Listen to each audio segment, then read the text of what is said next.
가족이 바스 대신에 목욕하고 세안하면서 사용하고 있어요.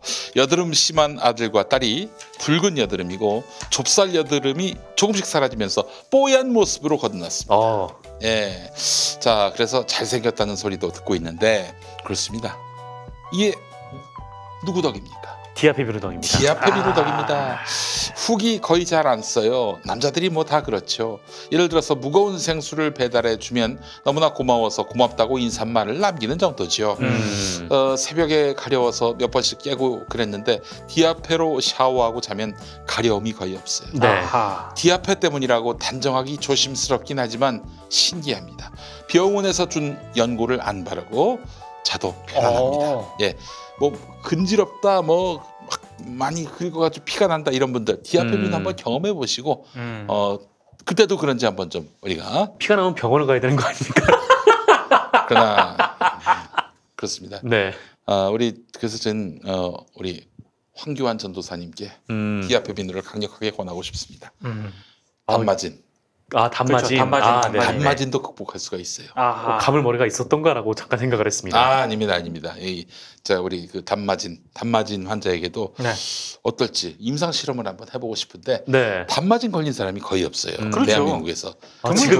지금이라도 이제 현역 가실 수 있게 네. 단마진 깨끗하게 치료해드리겠습니다. 자 정제된 유황을 원료로 사용합니다. 유황의 살균 효과로 습진이나 가려움증, 땀띠, 모낭충, 여드름 등의 효과적입니다. 거기에 제주도산 마유 오일. 왜 웃어요? 황교안 대표에게 상품권으로 디아페비누 사라고. 상품권으로 네. 삼성으로부터 받은. 네. 300만 원이나 되니까요. 네, 그렇죠. 예, 아이고 뭐 평생 쓰고도 남을 그렇습니다. 그런 디아페비누가 아닐까 300만 싶은데. 원만 있습니까? 네. 후배들 것까지 있는데. 후배들 것까지 거의 800만 원 돈. 네. 네네. 자, 그래서 여러분 정말 최고의 보습 효과 한번 경험해 보시기 바라겠습니다. 피부 건강에 이로운 성분들이 포함된 어성초를 원료로 사용합니다.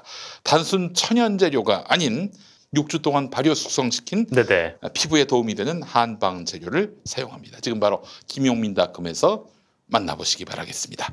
자, 네, 오랜만입니다. 오랜만에 또 우리 저 김규리 씨, 네. 김규리 씨, 그렇죠. 배우 김규리 씨가 김규리 씨가 이거 아주 이거 좋아한다고. 보시면서 이 뒷부분에 이렇게 비누가 나면 그렇게 안타까워가지고 네. 여기로 달려와가지고 그걸 닦아주고 싶다는 거야. 그걸 노리고 지금 계속 거기 안 봐. 그렇습니다. 오늘 좀 많이 남깁시다. 많이 남겨서 김규리 씨로 하여금 알아서 오게끔.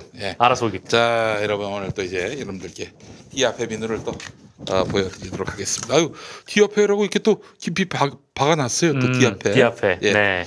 디아페니까 여러분 저기 잘 확인하시고요. 모양만 비슷하다고 다 디아페가 아닙니다. 자, 머리 감겠습니다. 아이고. 난 항상 김용민 PD가 머리를 감을 때 네. 돼지 목살을 주먹까지. 이게 바로 저 앞으로 착한 네. 목살도 이제 목살. 그게 원산지가 여기였습니까? 착한 목살도 이제 낼 예정이에요. 네. 그래, 그래도 예전보다 좀 많이 좀 줄어든 것 같습니다. 그러네요. 그렇습니다. 네. 옛날에는 그 세겹이 나왔었어요. 세겹이. 네, 지금 머리 감고 있습니다. 네. 거품이 잘 나와요. 디아페비누가. 좋아요. 너무 좋습니다. 예. 네. 네네네.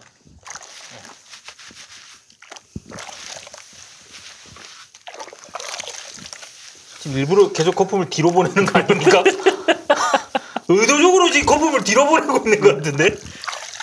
그래서 일본 김규리 씨가 안 올 수도 있으니까 좀 남겨놔 좀. 응?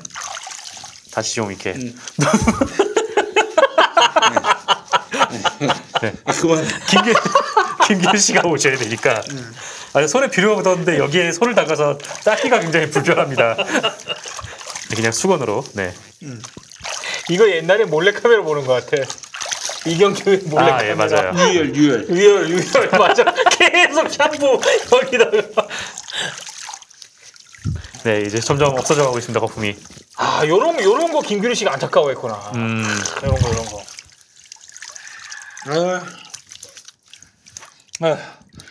야, 숨을 못 쉬니까. 저희가 너무 이해가 가요. 제 마음이 찢어집니다, 진짜. 저희는 차라리 아침에 머리 감는 것보다 샤워를 하는 게 편해요. 그렇지. 네. 머리를 감으면 허리를 숙여야 되잖아요. 이게 진짜 힘들어. 저 최피 그 여기 좀 수건 빨 때요. 좀 건조를 시키고. 그 수건에서 똥 냄새가 왜 나냐? 썩은 데가 나? 아, 저 그거는 제가 비누로 머리를 감은 다음에 이 수건으로 닦았습니다. 너 코 푼 거 아니야? 아, 요즘 어지간한 세탁기 건조 기능 있습니다. 아, 비누가 완성이 깔끔합니다, 됐습니다. 여러분. 네. 아기 피부로 변신했다고 아니 지금 근데 왜 댓글이 진짜 난립니다. 머리를 감는데 피부가 좋아져. 어딜 감아 어디를 뭘 깎아? 신기해. 네. 아 너무 좋습니다. 냄새도 좋고 네. 디아페 비누 너무 좋아요. 향긋합니다. 자 지금 바로 김용민닷컴에서 만나시면은 아주 저렴한 가격에 만나실 수가 있어요. 아하. 디아페 비누 좀 비쌉니다. 딴 네. 비누에 비해서 비싸요. 그렇죠. 비싸요. 근데 김용민닷컴에서 최저가로 만날 수가 있어요. 그만큼 네 값을 합니다. 예. 자 관훈 라이트클럽 이렇게 또 새 사람이 됐습니다. 네. 에, 성령과 피로 거듭난 게 아니라 디아페 비누로 거듭났습니다. 네. 자 이쯤 되면 앙금이 싹 가셨을려나? 앙금에 내 양심을 좀 닦아내야 네. SBS에 대한 앙금이 사라질 것 같습니다. 아, 그렇군요. 네. 알겠습니다. 우리 관훈 라이트클럽 우리 정상근 기자 어떤 소식 준비하셨어요? 아, 네. 저는 오늘 한국일보 1면 기사를 좀 보고 네. 이게 그 양정철 민주연구원장 그리고 윤석열 서울중앙지검장이 만났다는 뉴스였는데 네. 이게 매우 부적절하다 뭐 그런 내용이었어요. 그러니까 뭐 검찰총장 후보자, 뭐 여당 총선을 총괄하는 뭐 기획자 이렇게 둘이 만났다. 이렇게만 딱 놓고 보면은 뭐 굉장히 좀 부적절한 건 맞죠. 네. 네, 그건 맞는데 제가 드리고 싶은 말은 이 한국일보의 보도가 우리나라의 이 정치 보도가 가진 문제점을 제대로 딱 요약을 해놨, 그래요. 집약을 해놨다라는 생각이 좀 들어서 예리합니다. 예. 요거를 좀 가져왔습니다. 그래서 네. 일단 첫 번째 좀 문제점을 보면 이게 대한민국 정치 보도가 안고 있는 그 문제점이기도 하고 첫 번째가 이제 팩트가 다르다라는 점이 있어요. 그러니까 이 기사 같은 경우에는 네, 그렇죠. 네. 일단 올해 4월에 두 사람이 만났다라고 하는데 그 윤석열 지검장이 그 밝힌 것은 올해 2월에 만났다라는 거죠. 그러니까 이거는 아니 뭐 두 달 정도는 헷갈릴 수도 있지라고 보기가 어려운 게 사실 이 두 사람의 만남의 성격을 규정하는데 시기가 엄청나게 중요하거든요. 그렇지, 당연하죠. 네. 그러니까 이게 실수라고 해도 이 상황에 따라서 왜곡이 될 수가 있기 때문에 그러니까 4월이면은 그 양정철 원장이 민주연구원장으로 가기 얼마 전이고 그러니까 좀 접촉이 이루어졌을 때 좀 부적절할 수는 있지만 그 2월이면은 그때도 이제 양정철 원장이 계속 해외를 왔다 갔다 하던 그런 시기니까 그냥 그거랑은 좀 그때는 뭐 그냥 무직이었죠. 전혀 다르고 그 윤석열 후보자도 뭐 실제로 뭐 4월이면은 그 임기가 얼마 안 남았으니까 뭐 슬슬 하마평이 돌 텐데 뭐 2월까지만 해도 뭐 그런 일은 없었으니까 뭐 어쨌든 2월이면 좀 많이 다르죠. 근데 뭐 이거는 뭐 윤석열 후보자의 얘기지 뭐 한국일보가 맞았는지 틀렸는지 뭐 그 완벽하게 밝혀진 건 아니니까 이건 뭐 넘어간다고 치더라도 일단 두 번째 이거는 정말 우리나라 정치 보도의 같은 문제점이기도 한데 기사의 해설이 너무 많습니다. 그러니까. 그렇지. 네. 팩트만 간결하게 얘기해도 딱 끝날 문제예요. 네. 그러니까 그 기사에 팩트가 너무 부실하니까 이런저런 양념과 막 분장을 막 화장을 막 하는 거예요. 냄새만 풍기는데요. 예. 분식 기사. 저 기사에서 예. 저 기사가 일면에 단독으로 달고 보도가 되려면은 딱 하나만 나오면 돼요. 둘이 만나서 정말 그 기브앤테이크 뭐 그런 대화가 있었느냐 없었느냐. 혹은 제3자 그 자리에 같이 있었던 사람 중에 그걸 증언한 사람이 있느냐. 거기서 끝나요. 근데 하나도 없어 지금 저기. 사실 뭐 정치인의 뭐 말과 행동에 뭐 해석을 부른다고는 하는데 뭐 그래서 뭐 해석하는 것 자체를 뭐 아예 나쁘다라고 보기는 어렵습니다만 그런데 이런 해설을 할 때 이 발생한 상황에 대한 해석을 해야지. 그치. 이게 상황을 만들어내는 해석을 해버리면 이게 좀 곤란하다라는 거죠. 네. 그러니까 이 기사에서 좀 예를 들어보면 이런 대목이 있습니다. 그러니까 4월은 문무일 검찰총장의 후임을 두고 정치권과 법조계의 하마평이 무성할 때였다. 또 문 대통령 복심으로 불리는 양 원장이 내년 총선 승리를 위한 전략 기획을 짜며 본격적인 정치 활동을 위해 몸을 풀었던 시기이기도 하다. 몸을 풀었다. 네. 하마평이 났다. 네. 씨발 이게 무슨 개념적인 표현이야 그게. 그거는 지금 시점에서 그때 그 상황을 재해석을 한 거지. 그렇지. 팩트가 아니에요 그거는. 이런 대목도 있습니다. 그러니까 앞서 윤 후보자도 지난 5일 국회 법제사법위원회에 낸 서면 질의 답변서에서 일선 검사의 소신에 버팀목이 되겠다라면서 정치적 중립을 강조했다. 이 검찰총장의 자질로는 국민의 편에 서서 정치적 중립을 지키는 용기라 들기도 했다. 네, 이런 대목이 있었어요. 그러니까 동기 선배가 말씀하셨듯이 이 두 사람이 왜 만났고 뭐 혹은 배석자가 누구였으며 이 두 사람이 만나서 이 어떤 이제 총장 인사 뭐 그다음에 뭐 선거 관련 뭐 이런 얘기를 나누었을 거라는 증거가 아무것도 없는데 아무것도 없어요. 네. 근데 이런 이제 해석이 붙은 거죠. 그러니까 이 아까 말씀하신 대로 이렇게 해석을 하려면은 실제로 두 사람의 뭐 녹취가 나왔는데 그렇지. 두 사람이 뭐 총선 관련 얘기를 했다든지 그렇죠. 예. 아니면은 뭐 검찰총장 인사에 관련된 얘기를 했다든지 이런 팩트 뒤에 붙는 해석이지 이게 두 사람이 만났다라는 걸로 나올 수 있는 그 해설이 아니거든요. 그러니까 만약에 그냥 두 사람이 만났다라는 이 정도 기사 정도면 이 뒤에 이제 왜 만났는지를 두고 뭐 다양한 해석이 나고 있다 뭐 이런 정도로만 끝냈어야 될 일인데 아까 정상근 기자가 우리 정치 보도의 가장 큰 문제점이라고 얘기를 했잖아요. 근데 저렇게 부실한 기사가 왜 윤석열 검찰총장 후보자 청문회 당일날 나갈 수 있는지 아십니까? 저는 그냥 청문회 당일날 이런 거 보도를 해가지고 일종의 청문회 때 이 보도에 따르면 이걸 노린 거예요. 그걸 넘어서서 이 기사의 그 팩트를 한국당 쪽에서 준 게 아닌가. 한국당이 한국일보에다가. 그랬을 가능성 없었을까요? 그 한국일보 보도는요. 해석의 여지만 있지 팩트로서 입증된 게 아무것도 없어요. 팩트가 없어요. 그러니까 해석의 여지만 있으니까 국회에서의 발언은 면책특권 아닙니까?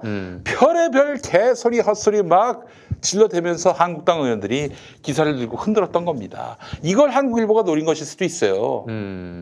그 점에서 좀 하나가 더 있는데 이 우리나라 정치 기사들이 쓰고 있는 또 하나의 가장 안 좋은 문제점 중에 하나고 아까 김현 PD께서도 잠깐 말씀하셨지만 좋지 않은 언어 습관들이 너무 많아요. 언어 습관 같은 게.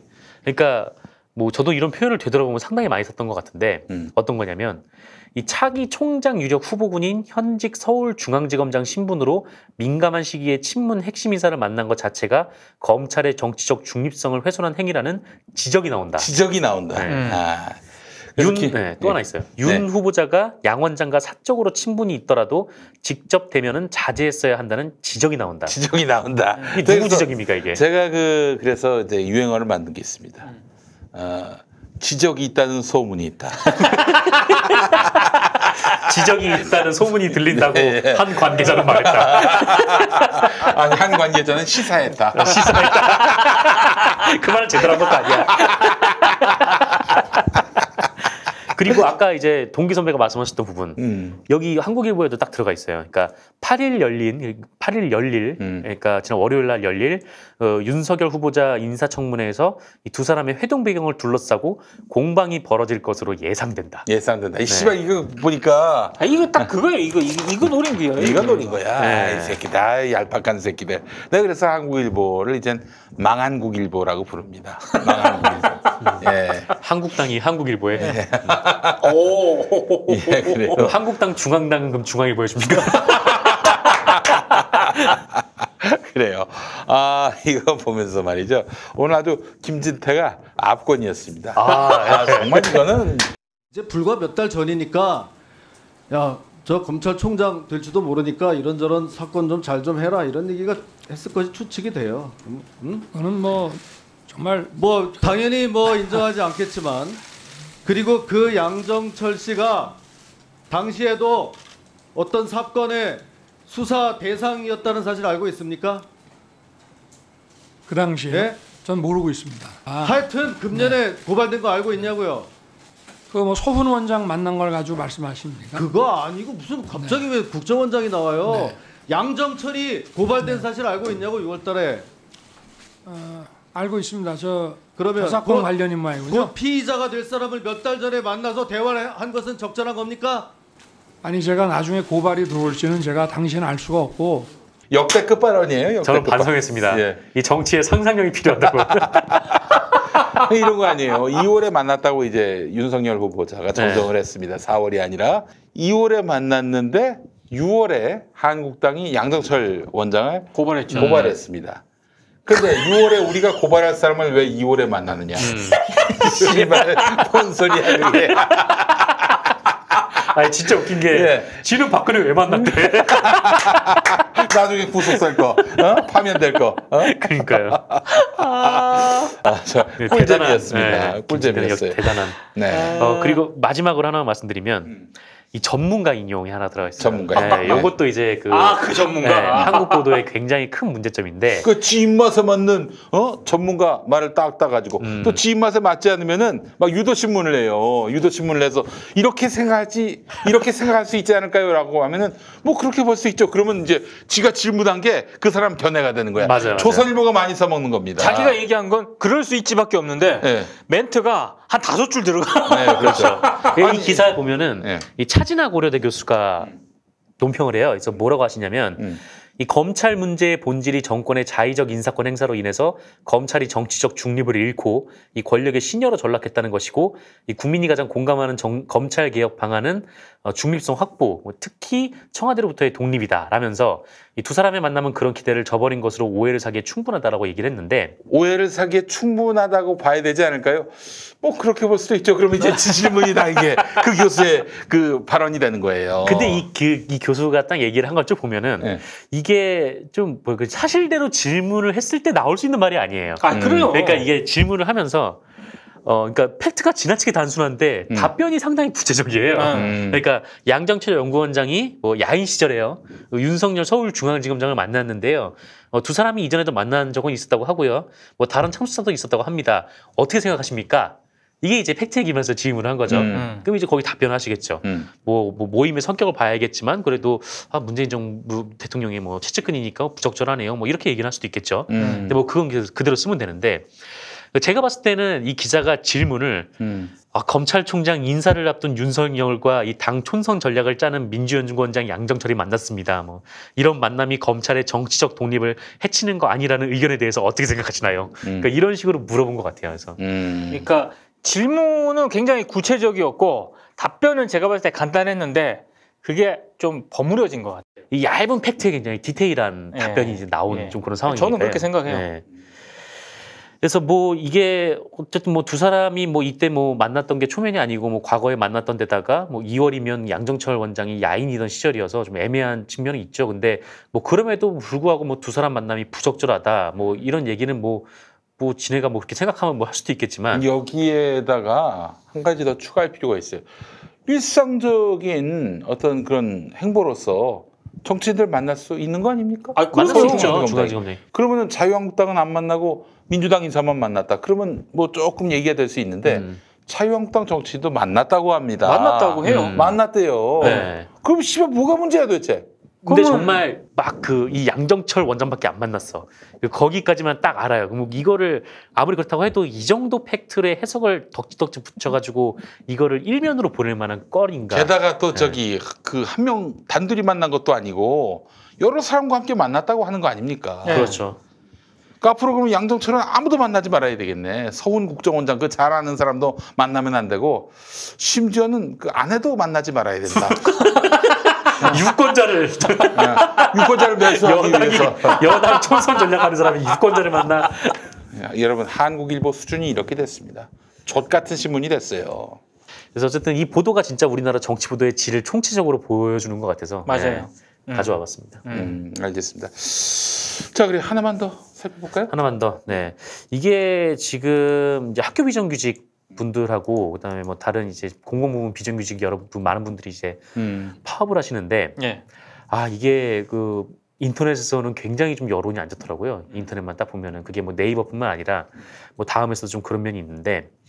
근데 이게 보면은 그 우리 언론들이 굉장히 좀 습관적으로 쓰는 단어들, 이 단어들이 어떻게 보면은 뭐 이런 좀 인식을 만들었던 게 아닌가라는 생각이 좀 들더라고요. 그래서 이번에 특히 그 학교 그 비정규직 노동자분들의 좀 이런 기사를 딱 다룬 기사들 보면은 그 대란이라는 표현을 엄청 자주 썼어요. 뭐 거의 뭐 대부분의 언론이 그랬다고 보시면 되는데 뭐 조선일보, 뭐 세계일보, 뭐 동아일보, 한국일보, 이제 문화일보 이런 상당수 일간지도 그렇고요. 또 인터넷 매체들도 이제 대란이란 좀 표현을 쓰더라고요. 근데 뭐 여기에 대해서 이제 비판적인 언론도 있고 뭐 한겨레나 오마이뉴스나 뭐 대란은 없었다라는 이제 반박 기사를 쓰기도 했는데 물론 이제 파업을 하면은 뭐 영향이 없을 리가 없고 뭐 분명히 좀 차질이 있는 건데 그렇죠. 그러면 이제 차질이라는 이제 객관적인 표현도 있는데 굳이 이제 대란이라고 쓰면서 좀 이렇게 좀 이 학교 비정규직 그 노동자분들에 대해서 좀 그 엄격한 잣대를 들이대는 이유는 뭔가라는 생각이 좀 들어서 예. 뭐 이 얘기를 좀 가져왔었는데 근데 정말 뭐 이거 보면서 또 예전에 또 그 기사도 한번 생각이 났었어요. 그러니까 예전에 그 중앙일보가 철도노조 파업을 할 때 그러니까 철도가 멈추는 날 뭐 한 청년의 꿈도 멈췄다. 이 기사도 좀 생각이 나더라고요. 이게. 이 새끼들은 중앙일보는 존나게 사기를 쳐요. 그뿐만 아니라 이진주 말이 일리가 있다고 생각드는 게 그 기사뿐만 아니라 예전에 그 광우병 그 논란이 있었을 때 그 미국산 소고기 장사 먹는 잘 사람들 된다고. 장사 잘 된다고 씨발 다 연출된 거야. 진해 인턴 기사들 둘이. 맛있게 먹고 있는 거. 네. 아니 이런 족 같은 신문이 지금 무슨 어디 그 중앙일간지라고 신문을 냅니까? 그리고 저기 간장게장. 간장게장. 씨발. 그것도 간장게장 뻥 쳤고, 그것도 잠실 아파트 또 뻥치고, 세금 폭탄을 맞아가지고, 네, 맞아요. 그런 걸로 따지면은 책 한 10권 내야 돼. 근데 진짜 저는 뭐 이거 완전 양치기 소년들 아닙니까? 그래서 어쨌든 뭐 그러면서 뭐 거짓말을 한 거죠. 그러니까 어떤 학생이 서울대 면접을 가려고 하는데 철도노조 파업 때문에 못 갔는데 뭐 결국 이제 철도노조 파업 때문에 이 사람의 꿈을 망친 거 아닌가라고 기사를 써서 그때 이게 반향이 엄청나게 컸었는데 근데 알고 보니까 그때는 열차가 정상 운행을 하고 정상 있었던 운행하고 있었죠. 그런 시간이어서 이제 오보가 났는데 완전 날조 기사지 그거. 네, 오보에 대해서도 거의 뭐 잘 드러나지도 않게 이거 구석에 이제 바로잡습니다 달아놓고 이제 그냥 끝냈던 거죠 중앙일보. 이 새끼 진짜 양아치 새끼들입니다. 이딴 새끼들이 신문을 내요. 아니 내놓고 거짓말한 거 아니에요? 어쩌다 우리가 잘못 팩트를 전달해가지고 혹은 착오를 해가지고 정말 고의가 아닌 실수를 했을 때도 정말 넙죽 엎드려서 사과하는데 그렇죠. 이 새끼들은 완전 사기친 거 아닙니까? 근데 더 화가 나는 거는 이런 그 언론들이 그 재벌들한테는 한없이 온정적이라는 거예요. 장난 아니죠. 그러니까 뭐 국민들의 이 피 같은 돈으로 조성된 국민연금에 막 몇천억씩 손해를 입혀도 뭐 한국 경제 발전을 위해서 재벌 총수를 풀어줘야 된다. 뭐 이런 식으로 나오더니 이 노동자들이 노동조건 개선을 요구하면서 며칠만 파업해도 뭐 불법, 막 엄단, 떼쓰기 뭐 이런 단어를 이제 쓰는 거죠. 그 진짜 뭐 이런 것들을 보면은 정말 너무 이제 뭐 기울어져 있는 것 같다라는 생각이 드는데 그렇죠. 이제 언론의 이제 보도가 특히나 이제 노동 부분에 있어서는 정말 좀 심각하게 좀 기울어져 있다. 그리고 뭐 결국 이제 이런 것들을 받아들이는 이제 많은 분들의 입장에서 좀 뭐랄까 이제 뭐 그 인터넷에 대한 여론이 좀 안 좋아지는 거 아닌가. 재벌과 기업은 광고를 주지만 노동계와 비정규직은 돈이 안 되는 거죠. 그들 입장에서 봤을 때. 근데 진짜 너무 이제 짜증나는 게 뭐 정규직이 파업하면 다 귀족 노조 파업이고 또 비정규직들이 파업하면은 뭐 이제 뭐 떼쓰기고 막 이렇게 나와 버리니까 짜증나는 거죠 그렇게. 지금 뉴스를 보니까 윤석열 검찰총장 후보자 청문회에서 거론된 삼성 떡값 의혹과 관련해서 김용철 전 삼성 법무팀장이 황교안에게 상품권을 준 적이 있다 이렇게 밝혔다고 하네요. 그래요? 네. 보도가 났어요. 근데 저희 지난 목요일에 김용민 라이브에서 이미 주진우 기자를 통해서 방송이 됐던 것이죠. 네. 그렇죠. 네, 여러분. 김용민 라이브입니다. 왜 관훈에서 김용민 라이브? 청취율 할 때도 청취율 조사. 청취율 조사. 청취율 조사. 청취율 조사예요. 저기 다음 주까지 하는데 제 전화 오면은 02로 시작한 전화 받으셔가지고 KBS 1라디오 김용민 라이브 오후 5시 5분 방송 꼭 기억해 주시기 바라겠습니다. 정말 절박합니다. 여러분 씨발 지금 사방에서 김용민 방송 못하게 하려고 아주 발버둥을 치는데 씨발 좀 도와주셔야지. 근데 씨발 왜 들어가 있어? 절박해서 그랬어요. 절박해서. 예. 자, 관훈 라이트 클럽 그러면 다음 시간에 또 뵙도록 하겠습니다. 고맙습니다. 네, 고맙습니다. 고맙습니다.